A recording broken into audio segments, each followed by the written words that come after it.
Magic Jakarta. Kini saatnya kita ikuti berproses menuju kesejatian diri bersama Siwo Agus Hidayat.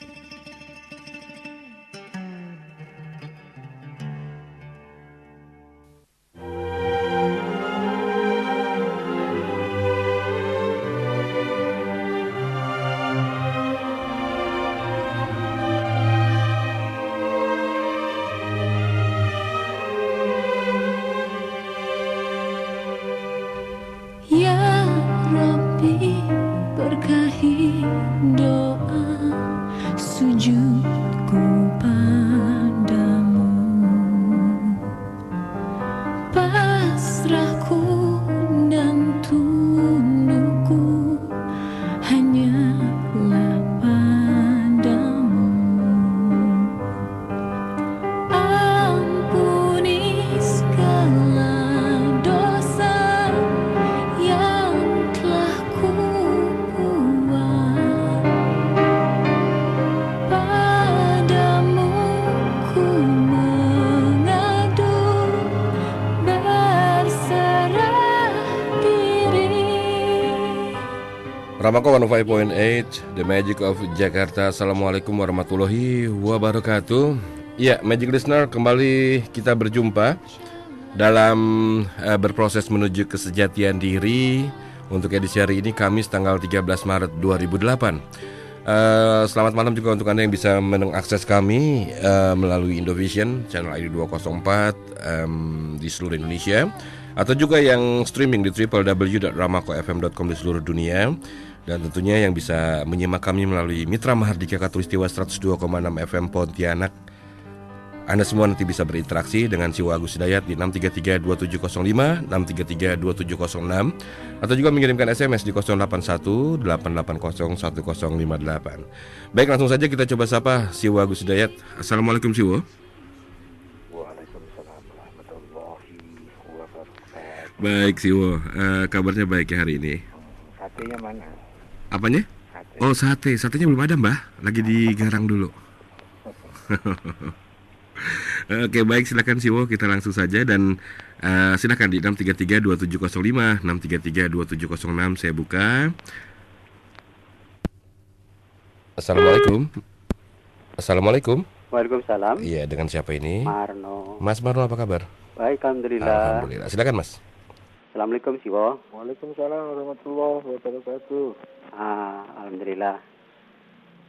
Begini Siwo, kalau kita pelajari studi kejawen boleh?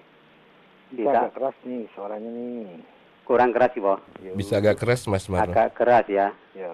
Kalau kita pelajari studi kejawaan atau kejawen, kita akan menemukan ajaran Dewa Ruci Siwo, atau Bima Suci.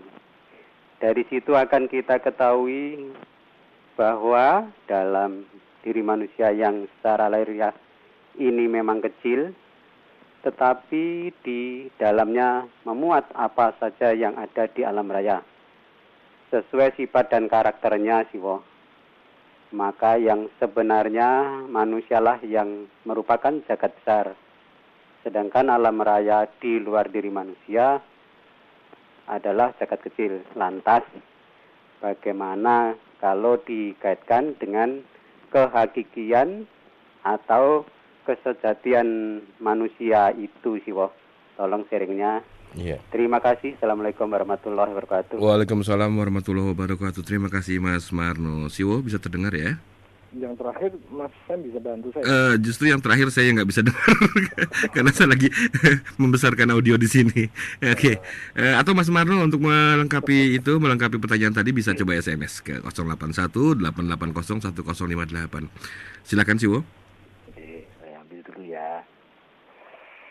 Kepada seluruh Magic Listener, beserta seluruh staf dan keluarga besar Ramako, semoga Kian diberkahi, semoga Kian mampu berproses menuju kesejatian diri, semoga Kian laju dalam rangka menapak jalan menuju ilahi Rabbi. Kepada seluruhnya, Assalamualaikum warahmatullahi wabarakatuh. Bismillahirrahmanirrahim. Walhamdulillahi rabbil alamin. Sallallahu ala Muhammadin wa alihi tahirin. Wala haula wala quwata illa billahil aliyyil azim. Magic listener yang berbahagia, kita masuk lagi, bertemu kembali, sharing lagi. Jangan lupa kita adalah teman sharing. Bukan, saya duduk di sini bukan sebagai narasumber dan tidak mewakili pihak manapun. Ini kalimat ini mungkin sampai hafal ini teman-teman ya. Tapi nggak apa-apa deh. Jangan tergesa-gesa menerima, tapi juga jangan tergesa-gesa menolak. Apa yang akan saya sampaikan hanyalah sekedar pemahaman saya yang masih sangat terbatas, masih dalam rangka berproses, masih kalaupun saya yakin itu sebuah kebenaran, tapi itu masih kebenaran relatif yang bisa jadi esok pagi atau mungkin minggu depan akan terrevisi manakala kita mendapatkan ilmu yang lebih tinggi lagi. Kita langsung masuk ke Mas Marno. Mohon maaf tadi kalimat yang terakhir agak kurang jelas, bahwa di beliau tadi menyebut ada masalah kejawen, ada ajaran Bimo Suci yang antara lain menyatakan kalau di dalam diri manusia itu termuat kesemestaan alam yang lebih besar dibandingkan alam materi, mungkin begitu maksudnya. Jadi manusialah yang disebut sebagai jagat besar, sementara jagat materi itu jagat kecil. Ya, kayaknya kalau itu kita pernah bahas ya. Nah, yang terakhir tadi kalimatnya saya kurang lengkap dalam mencatat, tapi yang sempat saya rekam, bagaimana sih sesungguhnya kesejatian manusia itu? Ya, jawabnya jadi mudah saya kalau pertanyaan-pertanyaan seperti ini. Saya sedang berproses ke sana. Saya hanya baru mengetahui kedirian sejauh yang mampu saya akses, yang mampu saya pahami, yang mampu saya bangun dalam diri saya. Selebih dari itu saya belum mengerti. Jadi kesejatian diri manusia itu yang seperti apa? Itu jawabannya menjadi sangat mudah bagi saya, yaitu bahwa saya belum tahu karena saya sudah sedang menuju ke sana. Meskipun demikian, kalau secara global kayaknya bahwa kita pernah membahas manusia itu mempunyai satu substansi, mempunyai esensi, mempunyai inti dari kedirian kita. Yang pasti adalah bahwa kita ini makhluk dan dalam diri kita mempunyai tali-tali tertentu yang terhubung kepada Sang Khalik. Entah itu sudah mampu kita akses atau belum, entah itu sudah mampu kita kenali dan lebih jauh kita eksplorasi lebih jauh lagi, kemudian kita manage, kemudian kita aktualkan dalam seluruh kehidupan kita. Itu sudah atau belum, mungkin masing-masing kita punya kapasitas yang berbeda-beda. Namun demikian, secara global kayaknya kalau kita belajar agama dan agama manapun, saya kira yang sifatnya itu agama samawi, bahwa esensial kita adalah makhluk dan kita diciptakan untuk disempurnakan. Kita juga sudah disaranai dengan segala sarana yang tak pernah mampu kita hitung. Karena saking banyaknya sarana itu dan seluruhnya menjadikan fasilitas agar kita menuju kesempurnaan sebagaimana hikmah dari kita diciptakan itu. Nah, kayaknya kita juga sepakat pada saat kita belajar agama bahwa jalan kayaknya ya, jalan satu-satunya dalam rangka untuk menyempurnakan diri itu ya yang disebut dengan penghambaan atau pengabdian atau ibadah. Jalan satu-satunya sepanjang yang saya pahami dalam rangka untuk menggapai kesejatian diri, jalan satu-satunya untuk bisa menyempurnakan diri adalah dengan jalan ibadah. Kalau kita diperintahkan ibadah itu bukan karena sang kholik butuh sesuatu dari kita, tetapi karena perintah itu merupakan fasilitas agar kita menempuh jalan itu, karena itulah jalan satu-satunya untuk mampu meraih kedewasaan, mampu meraih kebijakan, mampu meraih kesempurnaan, mampu meraih kesejahteraan, keamanan, ketentraman, dan kebahagiaan.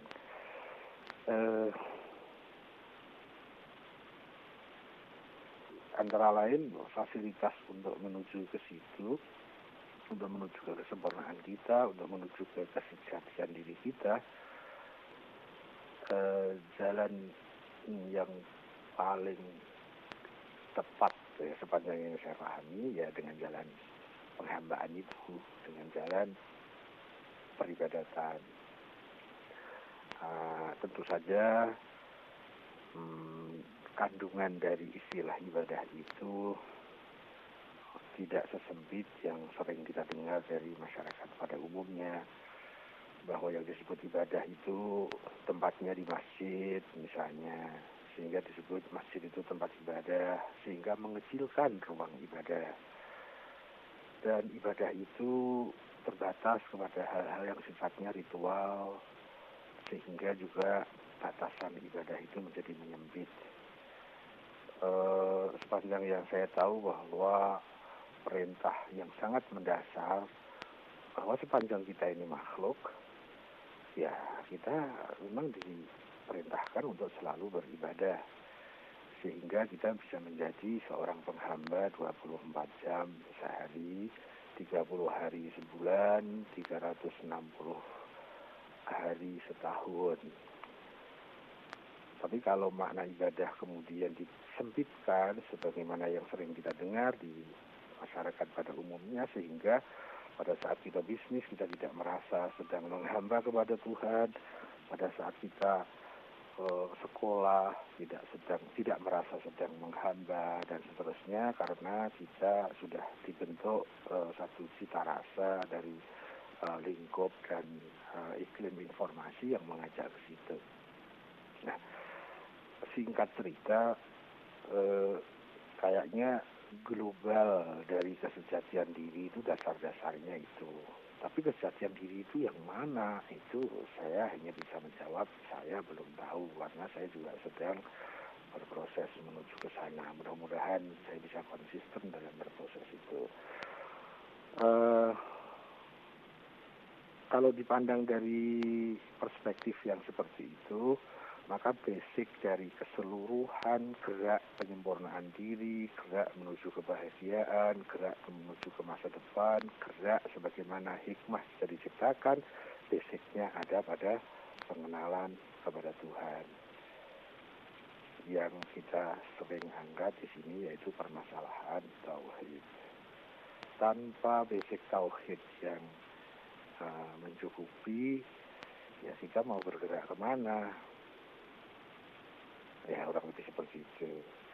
Kalau jalan untuk menuju ke sana itu adalah jalan peribadatan, jalan penghambaan, ya kayaknya tanpa basic tauhid nggak bisa deh. Sesuatu sulit kita sebut sebagai penghambaan manakala basicnya itu bukan tauhid. Sepanjang yang saya tahu lagi nih bahwa di simpang jalan itu kayaknya selain orang berbasic tauhid yang bergerak ke atas, dia kalau lepas dari itu, maka yang akan mendominasi dirinya adalah ego kedirian kita. Nah, kita mau kemana? Gitu kan?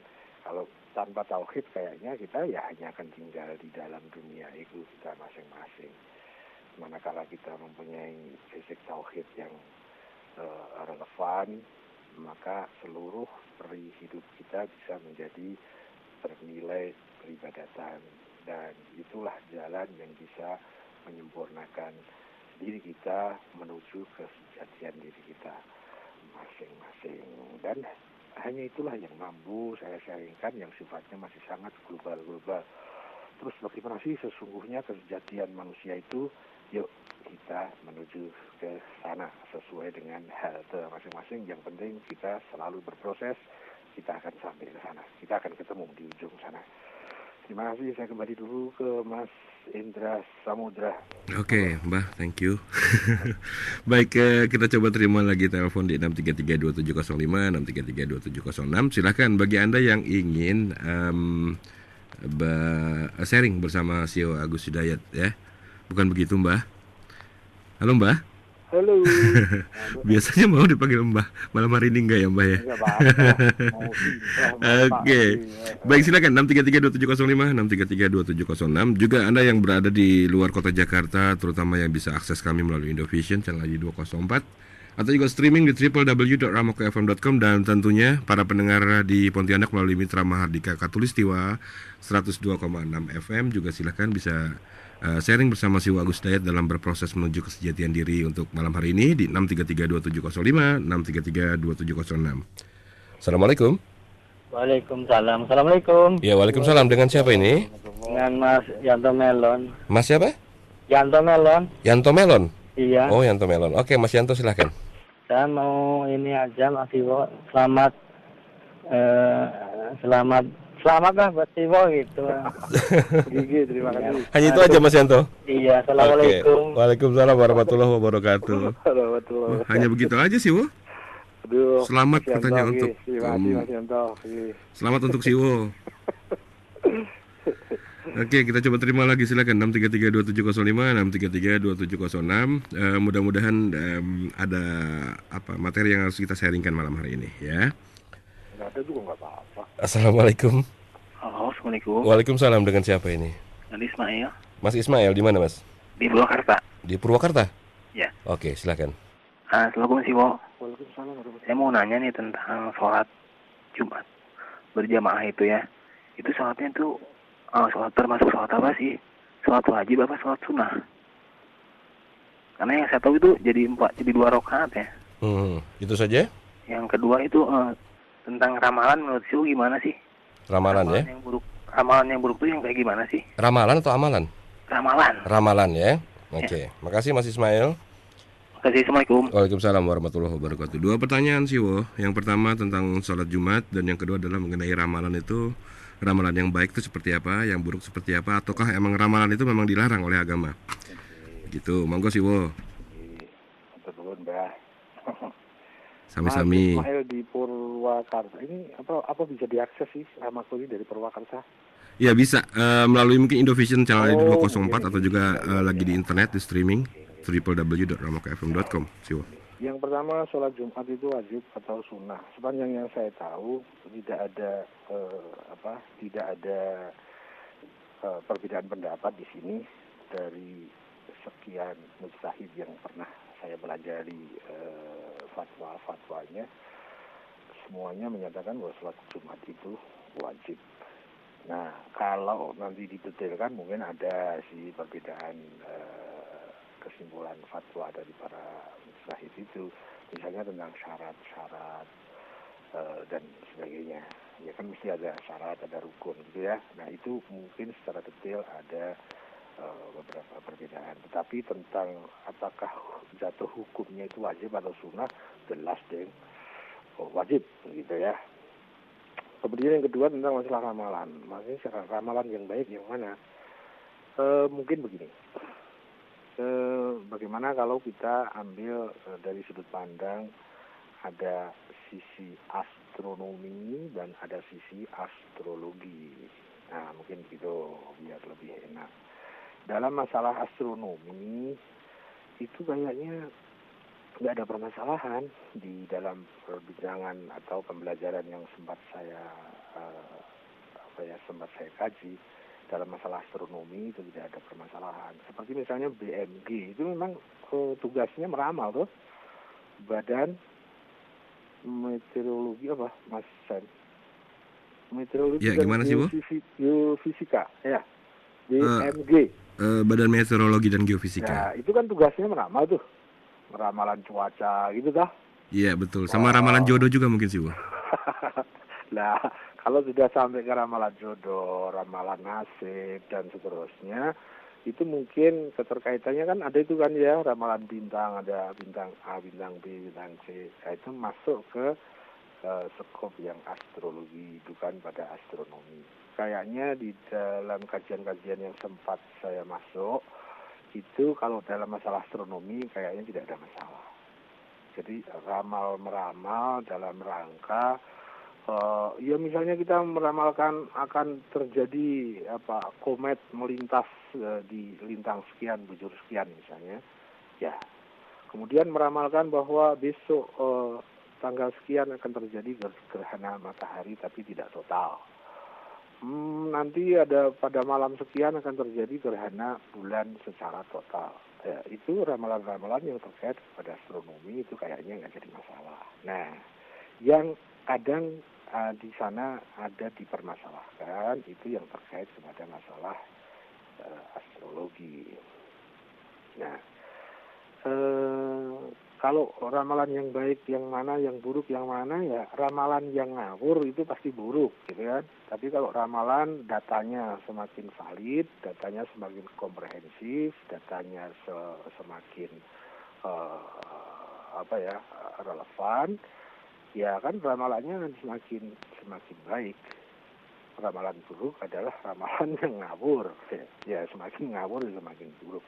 Tapi maksudnya Mas Ismail bukan itu mungkin. Baik buruk dalam nilai bukan bagaimana seseorang meramal, tapi jenis ramalan mana yang baik dan jenis ramalan mana yang buruk.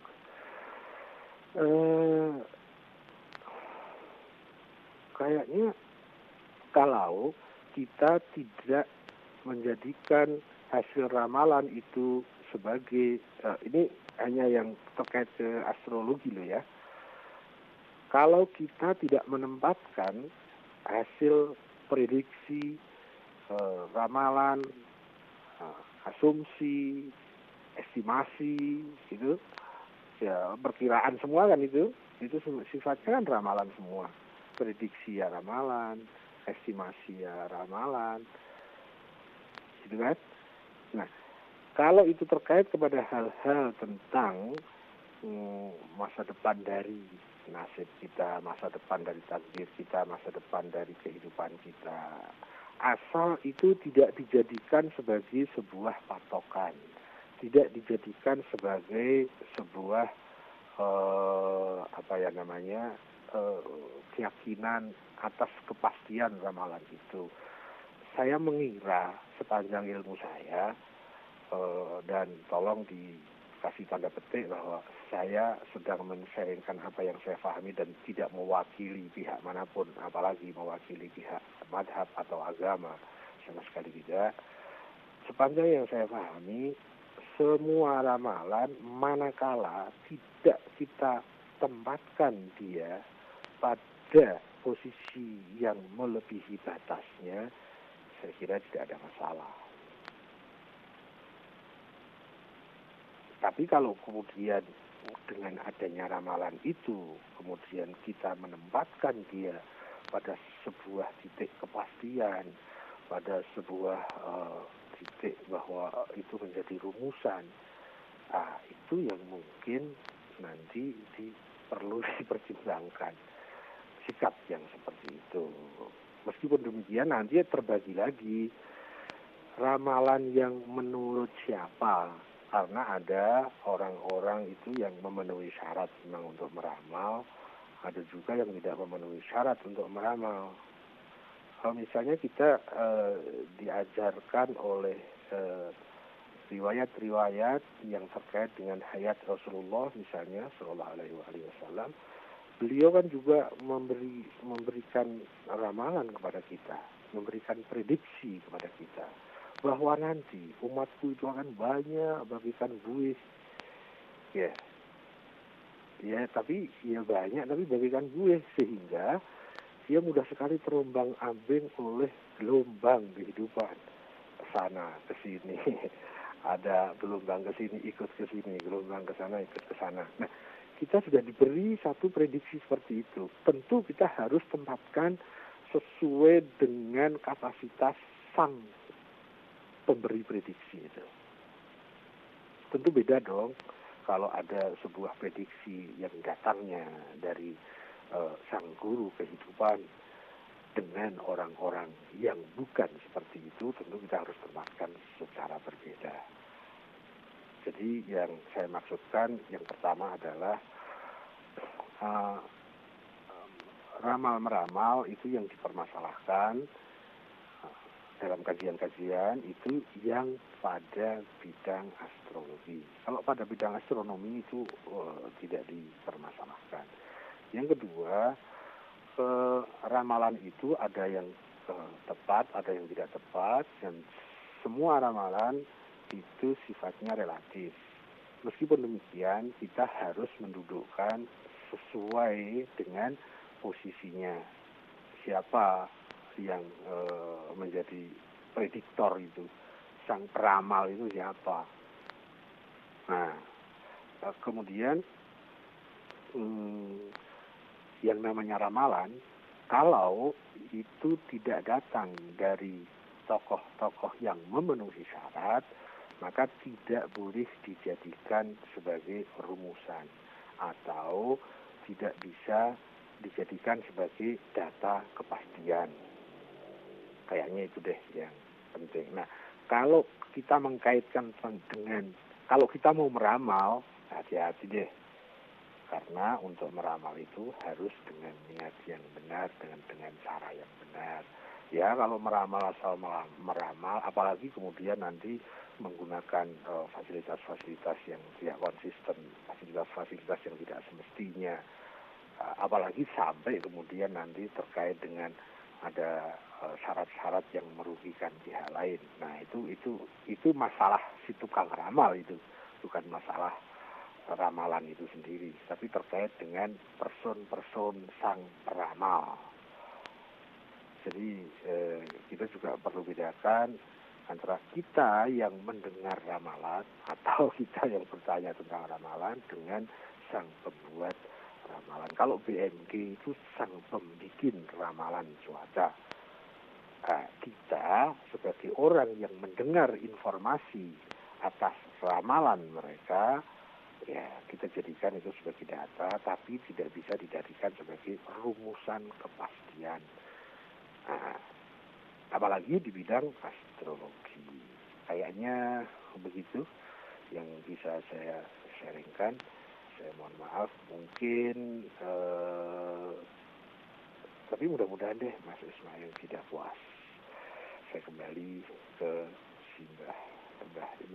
Ya, Siwo, kita coba terima telepon lagi ya, Siwo ya. Terima kasih untuk Mas Ismail di Purwakarta. Mudah-mudahan seperti Siwo bilang tadi tidak puas, begitu Siwo. Silakan 633-2705, 633-2706. Assalamualaikum. Waalaikumsalam warahmatullahi wabarakatuh. Dengan siapa ini, Pak? Dengan Mas Din di Pulau Gadung. Mas Din, silakan Mas Din. Ya, sebelumnya saya ingin mengucapkan selamat juga kepada Bung Gendra. Terima kasih. Iya. Alhamdulillah, terima kasih Mas Din. Ayo Bang Dino. Assalamualaikum Mas Agus. Waalaikumsalam warahmatullahi wabarakatuh. Saya juga akan langsung menyapa dulu tadi Mas Yanto yang sudah mengucapkan selamat kepada Siwo. Saya juga ingin mengucapkan selamat kepada Mas Yanto karena sudah ikut bergabung di acara sharing kita begitu. Kemudian saya langsung masuk ke Mbak Siwo. Begini Mbak,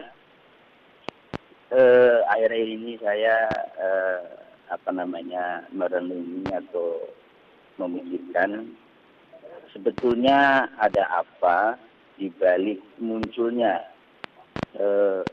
katakanlah jahiliyah modern yang sudah menyusup dan menjalar kayaknya udah sampai ke relung peradaban gitu Wo.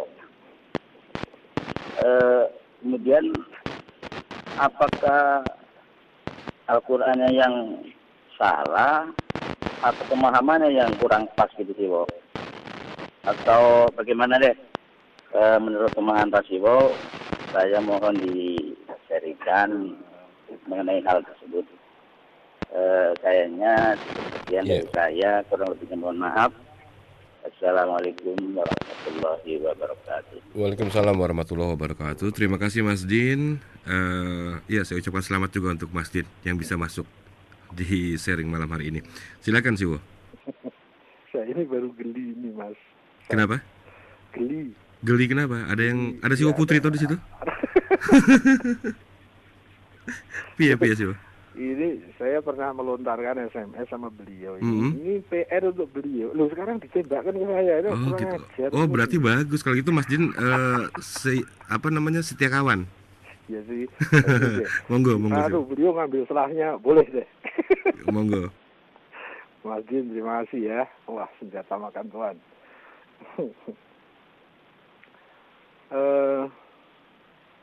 Tadi disebut-sebut ada istilah jahiliyah modern.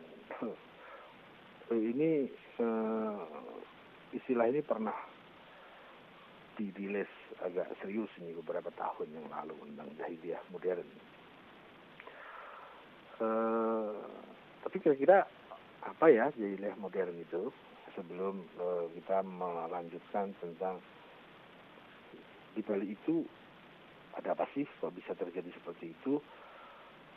Terus nanti dikaitkan lagi nih sama beliau tadi kan kalau terkait dengan kita sebagai penganut agama Islam itu, kalau Al-Quran itu kan rumus dari segala kehidupan, tapi kok kita juga kayaknya terkena deh virus-virus jahiliyah modern itu ya, itu mungkin yang dimaksudkan begitu. Apa Qurannya yang salah ya? Atau kita yang salah memahami Al-Quran? Atau apa ya gitu kan? Saya akan coba agar kita tidak terlalu apa ya,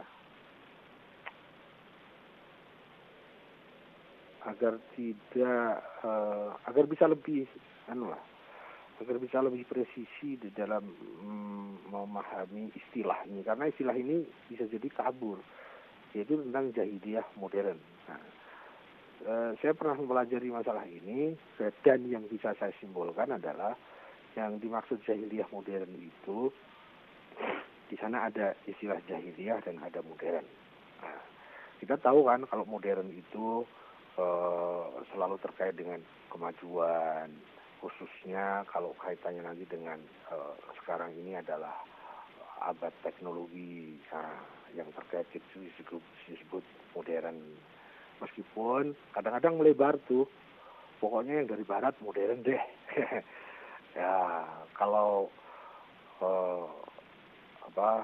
tidak kalau yang dari timur itu kuno gitu ya. Jadi sampai ada pemisahan antara kuno dan modern, dan sampai ada pemisahan yang kalau datang dari barat itu sudah punya kesan modern.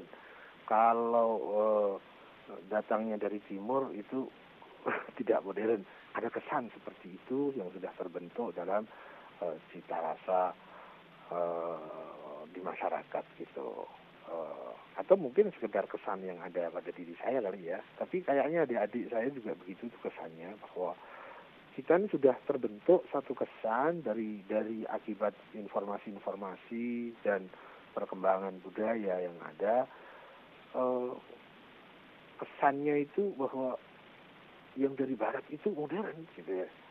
Misalnya kalau nama kok Siti, nama kok Khadijah, nama kok Fatimah, diganti dong yang agak lebih modern, maksudnya yang agak berbau barat, bukan Khadijah tapi DJ gitu loh misalnya, bukan Fatimah tapi Ima misalnya gitu. Siti, aduh nama kok Siti sih, itu kuno banget gitu ya. Wah, tapi kalau ada berbau-bau ada barat-barat gitu, wah ini modern nih gitu ya. Kayaknya begitu. Jadi sampai meluas sedemikian rupa istilah modern itu. Meskipun kalau kita agak sempitkan, sepanjang yang saya pahami juga bahwa modern itu sebuah peradaban yang lebih maju, khususnya dalam bidang teknologi dan juga dalam bidang peradaban-peradaban yang mempunyai nilai tambah efektivitas bagi kehidupan manusia. Kayaknya itu yang lebih relevan dihubungkan dengan modern. Jadi kalau pertanian dulu pakai cangkul, sekarang sudah pakai traktor misalnya. Jadi nilai tambah efektivitasnya itu sangat mencolok gitu kan. Tapi bukan berarti nanti sampai merambah kepada kalau budaya dari barat juga modern, sehingga 7-Eleven itu modern, pergaulan bebas modern. Kalau nggak pacaran kuno deh gitu kan. Kita kan orang modern, kita harus gaul. Jadi kita harus punya pacar dong, kita harus pacaran dong, dan seterusnya. Kalau udah gede kok nggak punya pacar, dia merasa tidak modern dan merasa malu dan seterusnya. Ya sudah sebegitulah. Jadi kacau tentang definisi modern itu.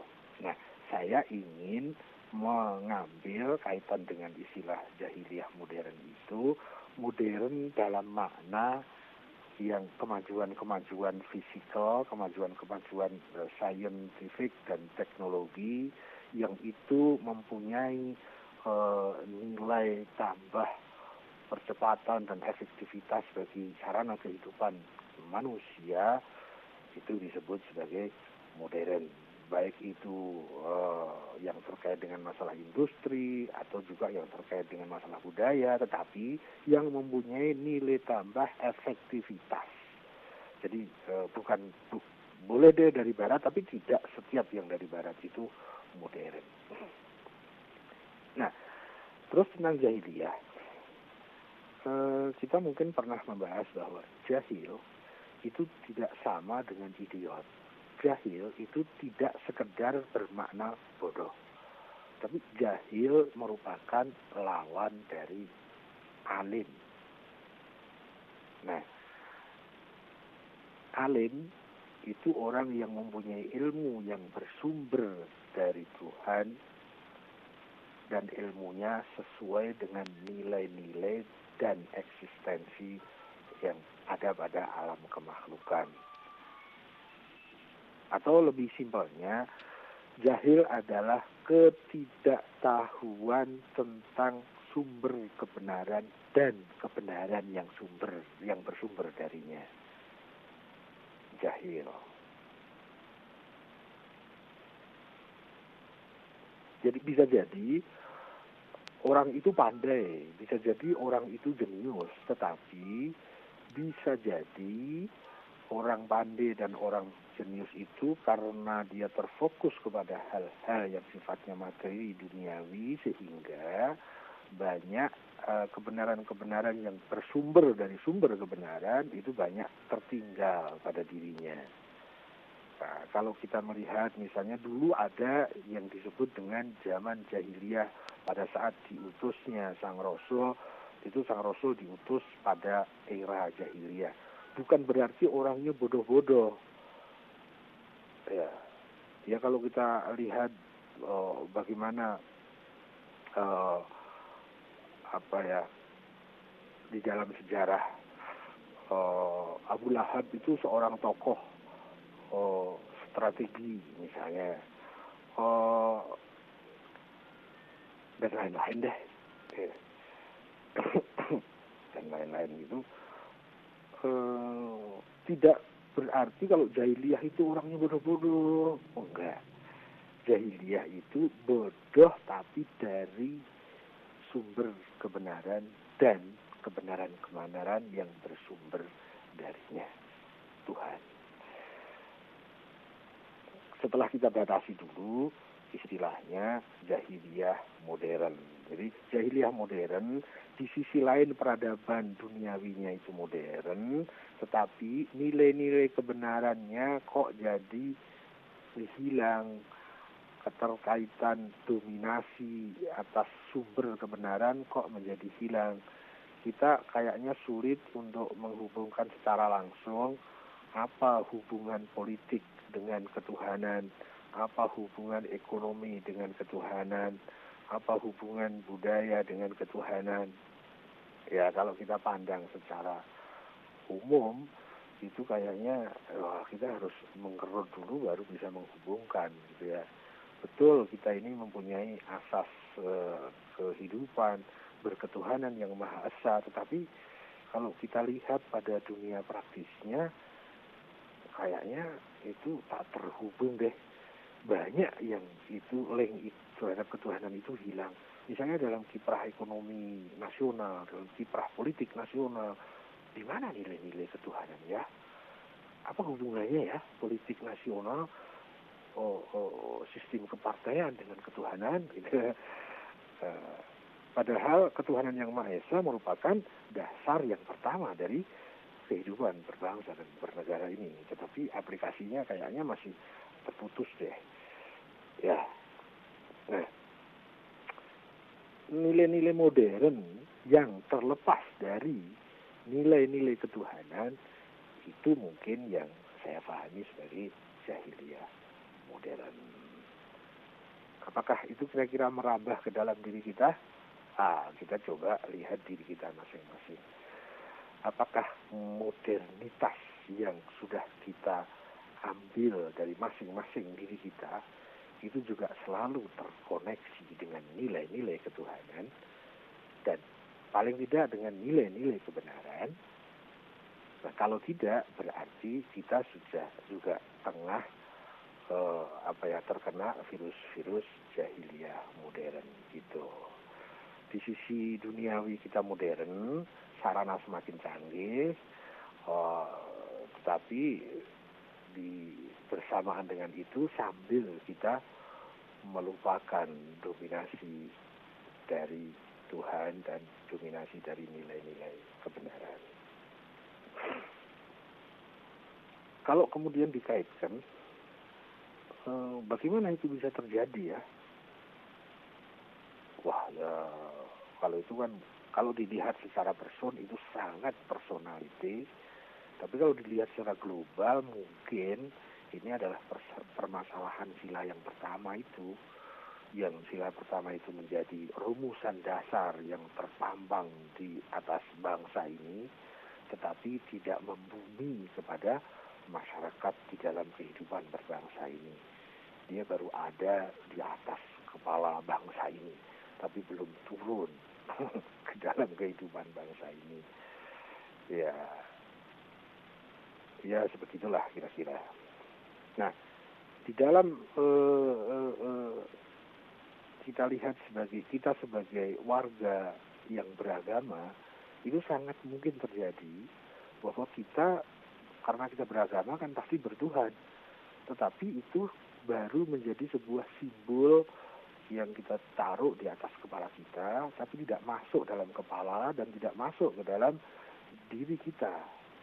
Ya, baru jadi simbol yang kita jadikan di atas kepala kita, bahwa kita ini manusia yang beragama, bertuhan, tapi belum kita masukkan dalam cara berpikir kita, belum kita masukkan dalam cara memanage perasaan kita, memanage batiniah kita, sehingga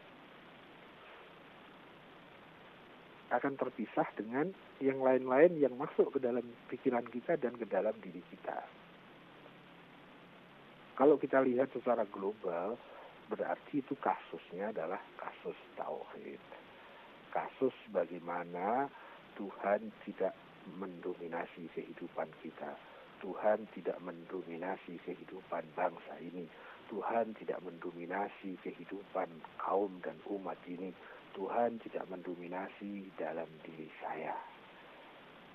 Meskipun saya bertuhan, tapi Tuhan ada hanya pada saat saya butuh padanya. Setelah itu yang ada adalah diri saya. Bahkan nanti lebih parah lagi, kalau ada prestasi, itu prestasi saya. Tapi pada saat saya gagal, ini karena Tuhan. Sering diistilahkan dengan takdir. Kalau ada musibah, itu bukan gara-gara kita salah memanage alam ini, karena kita salah bersikap terhadap alam ini. Larinya tidak ke situ, tapi begitu musibah, ini takdir Tuhan. Jadi kalau ada hal-hal yang tidak sesuai dengan selera pendirian, egoisme kita, dilarikan ke Tuhan. Pada saat kita butuh kepada Tuhan, kita ingat kepada Tuhan. Pada saat kita tidak butuh sama Tuhan, yang berjalan adalah aku. Ya, itu semua adalah kasus tauhid. Jadi kalau kita lihat secara global, kenapa bisa terjadi bentuk-bentuk jahiliyah modern yang semakin menjalar? Ya karena pembahasan tauhid itu semakin jarang, pembahasan tauhid semakin langka. Bahkan tauhid itu ditempatkan pada hal-hal yang bisa ditaklidkan. Tauhid menjadi sebuah pemahaman yang bisa cukup dengan meniru orang lain atau meniru tokoh-tokoh lain. Ya, kalau di dalam fikih itu banyak yang membahas bahwa tidak boleh taklid, anehnya di dalam tauhid justru kita diajari untuk bertaklid. Jadi ada hukum keterbalikan seperti itu. Kalau kemudian dikaitkan lagi itu Al-Qur'annya yang salah atau pemahaman kita yang salah, coba deh dipilih. Kalau kita memilih alternatif yang pertama, kalau Al-Qur'annya salah, ya berarti kita sudah enggak memenuhi syarat untuk menjadi seseorang yang disebut sebagai warga Muslim, karena warga Muslim itu dituntut untuk memahami dan meyakini bahwa Al-Quran itu sebagai kitab suci yang dibawa oleh sang Nabi, sang Rasul Muhammad SAW, dan itu merupakan wahyu kesucian yang benar. Jadi kalau kita mengambil kemungkinan alternatif yang pertama, maka otomatis kita terlempar dari identitas kemusliman kita. Nah, kalau kita mengambil yang kedua, oh ya Al-Qur'annya benar. Al-Quran selalu menuntun kita untuk tak lagi terkena jahiliyah modern. Tapi mungkin Al-Qur'annya benar, tapi pemahaman kita yang kurang benar. Kalau kita mengambil alternatif yang ini, yang harus kita tembak adalah selama ini saya masuknya ke mengakses dan mengeksplorasi Al-Quran itu bagaimana. Satu ayat juga kan bisa berbeda-beda oleh orang satu dan orang lainnya di dalam pemahamannya, meskipun ayatnya sama. Apalagi oleh kita yang masyarakat awam pada umumnya, bahkan para ahli tafsir pun terjadi perbedaan dalam menafsirkan satu ayat yang sama. Dan itu sudah ada problem seperti itu sejak masa hidup Rasulullah SAW. Cuma bedanya kalau waktu itu siapa yang harus menghakimi para penafsir itu, siapa yang harus menjadi rujukan pusat dari para penafsir itu, jelas ada, yaitu sang ahli Quran Rasulullah SAW. Nah kasusnya sekarang, kalau terjadi perbedaan yang bisa jadi salah satu benar dan salah satu kurang benar, bisa jadi masing-masing benar dalam sudut pandang yang berbeda, bisa jadi kedua-duanya salah.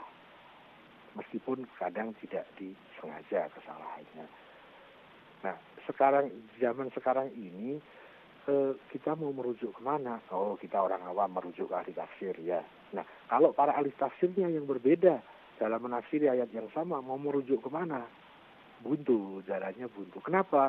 Karena sudah terjadi lagi sebuah cita rasa yang ada dalam diri masyarakat pada umumnya bahwa ahli Quran itu ya hanya Rasul saja, selain beliau tak ada lagi orang yang menguasai seluruh hakikat dari makna Al-Quran. Ya kalau begitu, ya berarti tidak ada penyelesaian masalah. Semakin muncul lagi, semakin tumbuh lagi ahli tafsir baru, maka akan dimungkinkan adanya perbedaan baru tanpa ada bentuk solusi. Kenapa? Rujukannya para ahli tafsir siapa? Kalau dulu ada ahli Quran, Rasul, sekarang itu satu permasalahan. Kalau kita lihat dari sistem bagaimana kita belajar terhadap Al-Quran, kayaknya kita bisa lebih menguak bahwa di situ ada sesuatu hal yang sesuatu hal yang semestinya tidak terjadi, yaitu tidak tersosialisasinya syarat-syarat seseorang yang boleh masuk mengakses ke ayat tertentu. Tidak tersosialisasinya syarat-syarat siapakah yang boleh menafsiri ayat dan siapa yang tidak. Yang memenuhi syarat boleh menafsiri ayat, yang tidak memenuhi syarat tidak boleh menafsiri ayat. Karena syarat-syarat itu tidak tersosialisasi, dan yang terjadi kita sudah punya cita rasa lagi bahwa seakan-akan kita semua bebas masuk ke dalam ayat-ayat. Ya, tanpa membedakan ayat ini itu ayat yang nasih atau mansuh, tanpa membedakan lagi ayat ini yang muhkamat atau mutasyabihat, karena cita rasanya sudah terbentuk bahwa Al-Quran itu untuk kita. Al-Quran itu pedoman hidup kita. Dan karena terkaburkannya sistem keguruan, maka seakan-akan setiap pribadi bebas-bebas saja masuk ke dalam ayat. Itu secara logis pasti niscaya akan terjadi semakin banyak pemahaman yang tidak semestinya, karena terbias oleh background kedirian masing-masing. Memahami satu istilah saja bisa berbeda-beda pemahamannya, ya, apalagi memahami ayat, gitu kan. Nah, itu kalau kita ambil alternatif yang kedua, yaitu Al-Qur'annya benar tapi kita salah dalam memahami Al-Qur'an. Atau mungkin ada alternatif yang lain. Ya coba deh kita cari, ada nggak alternatif yang lain yang membuat kita sebagai penganut agama Islam yang mempunyai kitab suci Al-Quran yang merupakan